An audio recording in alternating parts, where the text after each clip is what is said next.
दोस्तों चलिए शुरू करते हैं आज के एडिटोरियल से रिलेटेड सभी फैक्ट्स और उनकी वोकेबलरीज की कंप्लीट एनालिसिस। तो सबसे पहले टॉपिक को समझते हैं। टॉपिक क्या दिया है दोस्तों? Ordinary man. ऑर्डिनरी मतलब होता है साधारण या फिर आम आदमी। ठीक है, तो टॉपिक का मतलब हुआ एक आम आदमी। ठीक। The Aam Aadmi Party is failing in its efforts to be the all things to all people. All things to all people मतलब होता है दोस्तों, ये एक इडियम होता है इंग्लिश में। इसका मतलब होता है सभी लोगों के लिए सब कुछ कर पाना। ठीक है, तो जो आम आदमी पार्टी का एक लक्ष्य था कि वो हर आदमी के लिए हर कुछ करना चाहता है, वो अपने इस गोल में, अपने इस लक्ष्य में वो फेल होती हुई दिखाई दे रही है। ठीक। आगे क्या लिखा है दोस्तों? The Aam Aadmi Party is trying to expand its footprint beyond its cradle of Delhi. Cradle मतलब होता है अपनी पकड़ या फिर अपनी जहाँ पे शासन होता है। तो आम आदमी पार्टी जो है वो दिल्ली से हट के कहीं दूसरे राज्य में अपने शासन को फैलाना चाहती है, मतलब कि कहीं दूसरी जगह अपनी सरकार बनाने का ट्राई कर रही है। ठीक। It is also seeking to capitalise on its success in Punjab. अब दोस्तों अभी अभी रिसेंटली पंजाब में आम आदमी पार्टी ने इलेक्शन विन किया है, तो वहाँ पे इसको जो सफलता मिली है वो इसको भुनाने की भी कोशिश कर रही है। कैपिटलाइज मतलब भुनाना। ठीक है, उस सफलता को भुनाने की कोशिश कर रही है। Where it form the government earlier this year. ठीक है, जहाँ पे इसी साल के लास्ट में उसने कुछ अपनी एक गवर्नमेंट बनाई थी। And which boosted the ambition, और जिससे कि उसका जो एम्बिशन है, एम्बिशन क्या है दोस्तों? दिल्ली से बाहर दूसरे राज्य में भी अपनी सरकार बनाना है। ये जो इसका एम्बिशन है ये सफल होता हुआ दिखाई दिया जब इसने पंजाब में इलेक्शन विन किया। ठीक है, तो इसका पहली बार इसका एम्बिशन अचीव हुआ था। उसके बाद क्या लिखा है तो the party is now eyeing Gujarat where the contest between the Bharatiya Janata Party and the Congress went down to the wire in 2017। अब जो ये पार्टी है, आम आदमी पार्टी की बात हो रही है। आम आदमी पार्टी जो है वो गुजरात की तरफ फोकस कर रही है, जहाँ पे 2017 का जो असेंबली इलेक्शंस हुआ था लास्ट में दिसंबर के आसपास हुआ था, वहाँ पे बीजेपी, भारतीय जनता पार्टी और कांग्रेस जो थी वो लास्ट समय तक बिल्कुल मतलब स्टिफ कंपटीशन लड़ रहे थे। Went down to the wire मतलब होता है जब बहुत ज़्यादा कन्फ्यूज़न होता है कि आखिर कौन विन करेगा और बहुत ज़्यादा सस्पेंस होता है, उसको हम लोग went down to the wire कहते हैं। ठीक है, and elections are due later this year. और दोस्तों 2017 के बाद 2022 में इस बार गुजरात में इलेक्शंस होने वाले हैं, जो कि इसी साल के लास्ट में होने हैं। AAP supremo Arvind Kejriwal is spending a lot of time in the state in the hope of displacing the Congress to emerge as the prime challenger to the BJP. अब जो आपके सुप्रीमो है, मतलब आपके जो मेन लीडर है, कौन है? अरविंद केजरीवाल। इस समय गुजरात स्टेट में अपना बहुत ज़्यादा समय व्यतीत कर रहे हैं ताकि उनकी पार्टी जो है वो बीजेपी के सामने कांग्रेस को रिप्लेस करके एज अ प्राइम चैलेंज, मतलब मुख्य विरोधी के रूप में प्रकट हो सके, which has been in power since the 1990s। अब आपको पता होगा कि गुजरात में बीजेपी का शासन जो है वो 1990 से चला आ रहा है और अभी तक गुजरात में बीजेपी को कोई नहीं हरा पाया 1990s के बाद से। ठीक। The BJP faces significant anti incumbency. Incumbency, anti incumbency मतलब होता है विरोध की लहर। ठीक है, तो बीजेपी को हालांकि विरोध सहना पड़ता है, दो the Hindutva sauce that it dishes out. लेकिन जो दोस्तों एक हिंदुत्व का सॉस है, मतलब एक हिंदुत्व का फैक्टर जो कि अपने सामने हमेशा लेके चली आती है, लोगों के सामने हमेशा लेके चली आती है डिशेस, और मतलब जो हमेशा शो कर देती है जनरसली, बहुत ही जनरस तरीके से, made it more palatable than the Congress all this while. इससे क्या होता है दोस्तों, हमेशा से बीजेपी जो है वो कांग्रेस के रिस्पेक्ट में ज़्यादा पैलेटेबल मानी जाती है, मतलब ज़्यादा फेवरेबल मानी जाती है। ठीक है, mister Kejriwal has an expanding catalogue of promise for गुजरातीज़।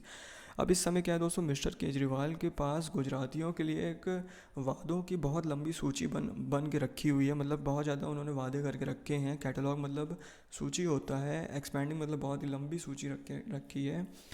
He has now promised a fully paid pilgrimage for Gujaratis mainly senior citizens to Ayodhya.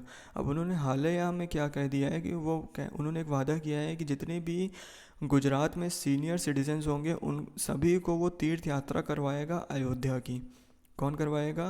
Kejriwal, और वो भी फुली पेड, मतलब फ्री ऑफ कॉस्ट तीर्थ यात्रा अयोध्या की करवाएंगे सभी सीनियर सिटीजन्स को।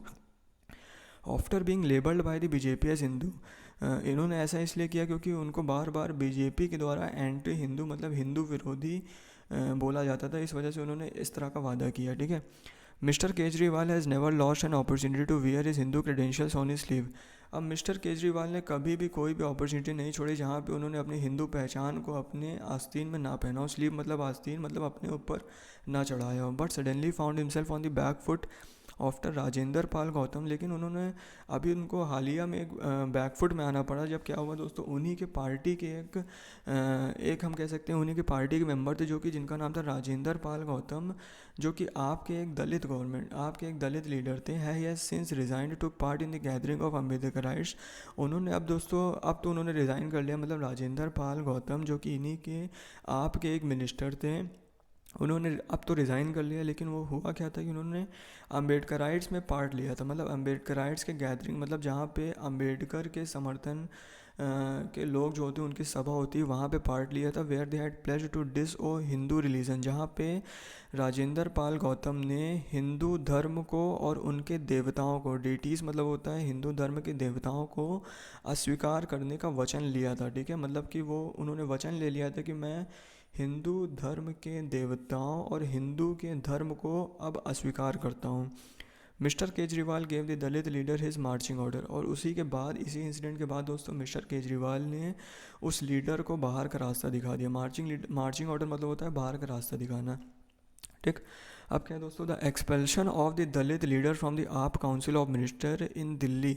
अब दोस्तों दलित लीडर का आप काउंसिल ऑफ मिनिस्टर से निकाले जाना, वो एक कॉन्ट्रास्ट है, वो क्या है, एक विरोधाभास है। किसके साथ? With the complete backing that mister Kejriwal continues to offer another minister who remains in office while being in jail on corruption charges. किसके साथ है दोस्तों? एक दूसरे मेंबर के साथ है जो कि करप्शन के चार्ज में, मतलब कि जो कि भ्रष्टाचार के आरोप में हमेशा से जेल में बंद रहा है, लेकिन फिर भी वो अपने पद को धारण किए हुए हैं और मिस्टर केजरीवाल इसको सपोर्ट भी कर रहे हैं। मतलब एक तरफ तो केजरीवाल उस जो दलित लीडर था उसको उन्होंने आप पार्टी से निकाल दिया, दूसरी तरफ एक ऐसे लीडर को सपोर्ट करें जो कि भ्रष्टाचार के आरोप में जेल में बंद है और फिर भी वो लगातार अपने पद में बना हुआ है। ठीक है, therein lies the fundamental challenge to AAP's national plan. तो यहीं पे दोस्तों जो आपका एक नेशनल प्लान है, जो एक नेशनल लेवल उसने प्लान बनाया है, ये उसके लिए एक बहुत बड़ी समस्या के रूप में उभर गया है। ठीक है, the party has fashion itself as an anti corruption platform. Party ने हमेशा से अपने आप को एक भ्रष्टाचार विरोधी प्लेटफॉर्म के रूप में उभेरा है। दैट ऑफर्ड गुड गवर्नेंस, जो कि हमेशा से एक अच्छी सरकार, अच्छी गवर्नेंस लाती है। ट्रांसपेरेंसी, हमेशा से प्रत्यक्ष सब रहता है इसके सरकार में, हमेशा सब चीज़ प्रत्यक्ष रहता है, ऐसा शो करने की कोशिश करी है। एंड अकाउंटेबिलिटी, मतलब हमेशा से बोला है कि हमारी सरकार जो है हमेशा जवाब दे ही रहेगी, मतलब कुछ भी होता है तो आप हमारी सरकार से सवाल करिए, हम उसका जवाब देंगे। ठीक है, devoid of any organisational structure और पॉलिटिकल प्रोग्राम। दोस्तों इसके पास ना तो कोई ऑर्गेनाइजेशनल स्ट्रक्चर है और ना ही ऐसा कोई पॉलिटिकल प्रोग्राम है, ना ही ऐसा कोई पॉलिटिकल एजेंडा है, हिंदुत्व है, मुस्लिम, ऐसा कुछ नहीं है। AAP has adopted an all embracing welfarism to entice foster. आपने हमेशा से बोला है कि मैं सभी लोगों को एम्ब्रेस, मतलब होता है सभी लोगों को इंक्लूड करना, मैं सभी लोगों का एक साथ भला करूँगा, मैं किसी एक पर्टिकुलर कम्युनिटी के फेवर में नहीं रहता है, जिससे कि उन्होंने बहुत सारे वोटर्स को लुभाया है। इंटाइस मतलब होता है लुभाना। ठीक, as time passes this politics projected as an ideology free is unravelling through its potency still remains a major threat to both Congress and BJP. लेकिन दोस्तों जैसे जैसे टाइम पास हो रहा है, उनकी जो पॉलिटिक्स है, उनकी इस आइडियोलॉजी फ्री जो नेचर है उसको अनरेवल करिए। अनरेवल मतलब होता है सुलझाना। ठीक है, रेवलिंग मतलब होता है उलझना और अनरेवलिंग मतलब होता है सुलझना। ठीक है, तो उनकी इस पॉलिटिक्स को सुलझा के रख दे रही है। उनकी जो आइडियोलॉजी फ्री जो इस समय के मूव्स हैं उनकी पॉलिटिक्स के बारे में लोगों को और अच्छे से देखने को मिल रहा है। ये इसका मतलब है these two parties are targeting AAP on its governance record corruption. अब दोस्तों बीजेपी और कांग्रेस जो है अभी भी उनको आप से बहुत ज़्यादा खतरा महसूस हो रहा है और ये हमेशा से आपको उसकी गवर्नेंस रिकॉर्ड के ऊपर हमेशा से ताने मारती आई है, भ्रष्टाचार से रिलेटेड ताने मारती आई है और उसकी कैपेसिटी से रिलेटेड ताने मारती आई है। ठीक है, central agencies and the lieutenant government of Delhi are methodically cornering the Aam Aadmi party. अब दोस्तों कॉर्नरिंग मतलब होता है घेरना। ठीक है, तो क्या हो रहा है, जितनी भी सेंट्रल एजेंसीज, आपने हमेशा सुना होगा कि ईडी वगैरह जो है वो आपके मिनिस्टर्स पे छापा मारती रहती हैं, और जो दिल्ली के जो दोस्तों उपराज्यपाल हैं, लेफ्टिनेंट गवर्नर हैं दिल्ली के, वो हमेशा से आम आदमी पार्टी को चारों तरफ से घेरते रहते हैं। ठीक है, mister Kejriwal has been brazening it until now और मिस्टर केजरीवाल ने इस चीज़ का बहुत बार खुलासा भी किया है। ब्रेजनिंग मतलब खुलासा करना। But the bar of being anti Hindu appears to have shaken him. लेकिन जो दोस्तों बार मतलब एक तरीके से दाग है या फिर एक आहट है, हमेशा से उनको एंटी हिंदू, हिंदू विरोधी कहा जाता है। इससे वो हमेशा से ये चीज़ हमेशा उनको झकझोर के रख देती है, ठीक है। शेकन हिम मतलब हमेशा से उनको इस चीज़ से बहुत ज़्यादा सफ़र करना पड़ता है। He has been wearing N Ambedkar batch along side a Hindutva label. हमेशा से वो अम्बेडकर बैच भी पहनते हैं अलॉन्ग साइड हिंदुत्व लेबल के साथ साथ। But the attempt to be all things to all people were necessary never going to be sustainable. लेकिन जो उनका एक गोल रहा था कि वो सभी लोगों के लिए सब कुछ करना चाहते हैं, ये हमेशा से उतना सस्टेनेबल, उतना हम कह सकते हैं कि उतना टिकाऊ नहीं कहा जा सकता। AAP's capacity to be radical platform for change और चेंज और a challenge to divisive forces is a faltering. मतलब आपकी जो एक कैपेसिटी है, आप जो चाहता था कि वो एक रेडिकल प्लेटफॉर्म बने चेंज के लिए। रेडिकल मतलब होता है कट्टरपंथी, एक चेंज के लिए एक मुख्य प्लेटफॉर्म की तरह उभर के आए और चैलेंज। और दोस्तों जो विरोधी फोर्सेस होते हैं उनके खिलाफ एक चैलेंज की तरह उभरे। तो दोस्तों ये जो गोल था ये हमेशा से फॉल्टरिंग रहा है, मतलब हमेशा से लड़खड़ाता रह गया है विद इट्स शेकी गवर्नेंस। इसकी जो गवर्नेंस की रिकॉर्ड है बहुत ज़्यादा ऊपर नीचे है। शेकी मतलब बहुत ज़्यादा अप एंड डाउन इसमें दिखते हैं। सब subservience to Hindu and brazen resistance to scrutiny.